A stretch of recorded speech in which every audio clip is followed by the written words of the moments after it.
مستحب ہے کہ اذان اور اقامہ کے درمیان فاصلہ رکھے، یکی بات دیگری بغیر فاصلہ کے نہ کہے، جیسے ہی اذان ختم ہو جائے فوراً اقامہ نہ کہے، بیچ میں ایک فاصلہ دے۔ آپ نماز فجر پڑھنا چاہتے ہیں مثلا تو آپ کو پہلے اذان دینی چاہیے، تو اذان دو طرح کی ہے، ایک یہ ہے کہ وہ ایک الگ ہے کہ آپ کو کہا گیا کہ آپ چھت پہ جا کے اذان دیں، یا حد اقل اپنے گھر کے اندر اذان دیں، وہ جو اذان اعلامی کی طرح کہ آپ بلند آواز کے ساتھ اور کھینچ کر تفصیل کے ساتھ۔ دوسری اذان آپ نے نماز کے لیے دینی ہے، وہ جو ہے عام اذانوں سے ہٹ کر کچھ دھیمی آواز میں آپ، تو وہی اذان جو آپ نماز کے لیے کہنا چاہتے ہیں اذان کہیں، تو اذان کے بعد فوراً اقامہ شروع نہ کریں، بیچ میں ایک فاصلہ دیں، اس طرح فاصلہ دیں کہ ایک قدم آگے بڑھیں، یہ مختصر فاصلہ، ایک قدم آگے جائیں پھر واپس پیچھے آ جائیں پھر آپ اقامہ کہیں، یا پھر مختصراً بیٹھ جائیں، آپ ایک دو سیکنڈ کے لیے بیٹھ جائیں پھر کھڑے ہو کر آپ اقامہ کہیں، یا پھر بیچ میں ایک سجدہ کریں،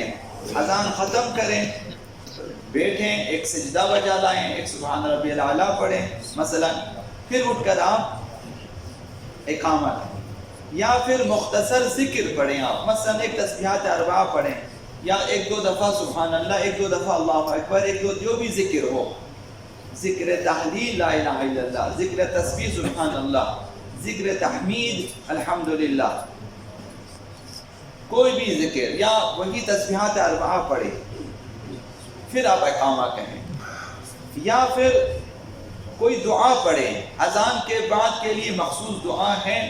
اللہم اجعل قلبی بارا وعملی سارا، اس طرح سے جو دعا ہے وہ بھی آپ اگر یاد کریں کیسے، یا کوئی بھی دعا آپ کہیں اپنے لیے، مثلا ہاتھوں کو بلند کریں، کوئی دعا اللہم عجل لولیک الفرج واجعلنا من اعوانہ وانصرہ، یا ربنا آتنا فی الدنیا حسنہ، اس طرح کوئی بھی دعا، اذان کے بعد دعا،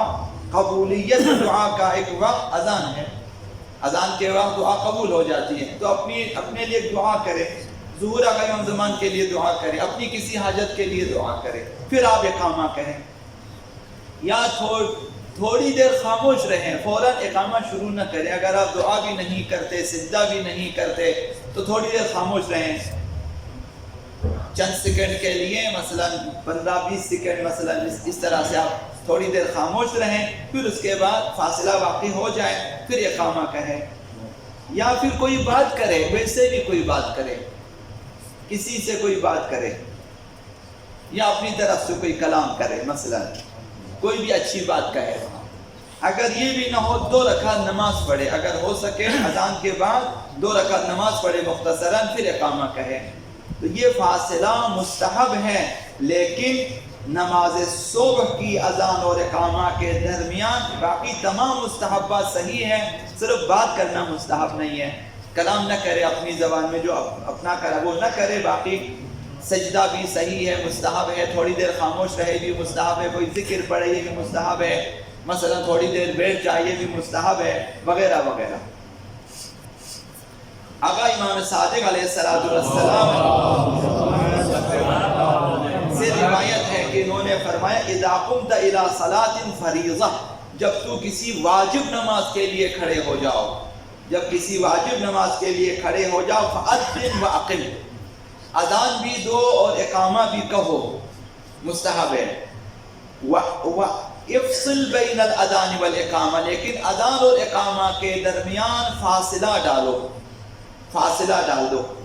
بقعود، ایک تھوڑی دیر کے لیے بیٹھ جائیں، قعود بیٹھنا، او تسبیح یا ایک تسبیح کے ذریعہ فاصلہ ڈالو، تسبیح کہو، او کلام یا کوئی بات کہو۔ قال وسألته كم الذي يجزي بين الأذان والإقامة من القول، اگر بات کرنی ہے، اگر کچھ کہنا ہے، کوئی کلام، فرمایا کہ جو ہے سوال کیا راوی نے کہ کتنی بات کہیں یا کتنا ذکر کہیں کہ کافی ہے کہ فاصلہ واقع ہو جائے، قال الحمدللہ، امام نے فرمایا کہ ایک مرتبہ الحمدللہ کہو، اذان کے بعد ایک مرتبہ الحمدللہ کہو، یہ فاصلہ ہو جائے گا اور مستحب پر تو نے عمل کیا ہے۔ امام صادق علیہ السلام سے روایت ہے کہ اگر کوئی شخص اذان مغرب کے بعد بیٹھ جائے، مغرب کی نماز کے لیے اذان دیا آپ نے، پھر تھوڑی دیر بیٹھ جائے، پھر اس کے بعد اقامہ کہے، من جلس فیما بین اذان المغرب والاقامہ، اذان مغرب اور اقامہ کے درمیان بیٹھ جائے، اس بیٹھنے کا ثواب کہ فاصلہ ڈال دیا آپ نے، اس نیت سے آپ بیٹھیں کہ اذان اور اقامہ کے درمیان فاصلہ پیدا ہو، تو اس کا ثواب کان کالمتشحت بدمہ فی سبیل اللہ، اس مجاہد کی طرح جو راہ خدا میں جہاد کر کے اپنے خون میں لوٹا ہو، خون میں ڈوبا ہوا، اس قدر خداوند اجر دیتا ہے۔ تو تھوڑی دیر کے لیے بیٹھ جائیں، 2 رکعت نماز پڑھیں، ایک تسبیح پڑھیں، کوئی حرج نہیں ہے۔ حضرت آغا امیر المؤمنین علی بن ابی طالب علیہ السلام نے ارشاد فرمایا، اپنے اصحاب سے فرمایا جو اذان اور اقامہ کے درمیان سجدہ کرے، ایک سجدہ بجا لائیں، بیٹھیں اور سجدے میں جائیں، اور سجدے میں یہ ذکر پڑھے، رب لک سجدت خاضعا خاشعا ذلیلا، پروردگارا میں نے تیرے لیے خضوع و خشوع و خاکساری اور انکساری کے ساتھ سجدہ کیا ہے، یہ ذکر پڑھے، رب لک سجدت خاضعا خاشعا ذلیلا۔ یہ ذکر اگر کہیں تو خداوند متعال فرشتوں سے فرماتا ہے کہ وعزتی وجلالی، میری عزت و جلالت کی قسم ہے، لَأَجْعَلَنَّ مَحَبَّتَهُ فِي قُلُوبِ عِبَادِيَ الْمُؤْمِنِينَ، میں اس بندے کی محبت کو مؤمنین کے دلوں میں ڈال دوں گا۔ فائدہ یہ ہے کہ مؤمنین اسے پسند کریں گے، مؤمنین کے دلوں میں اس کے لیے محبت ہے، اور یہ خود ایک بہت بڑی فضیلت ہے، مؤمنین کے لیے بڑی فضیلت ہے کہ اس کی محبت لوگوں کے دلوں میں ہے، یہ خداوند متعال نے ڈال دیا۔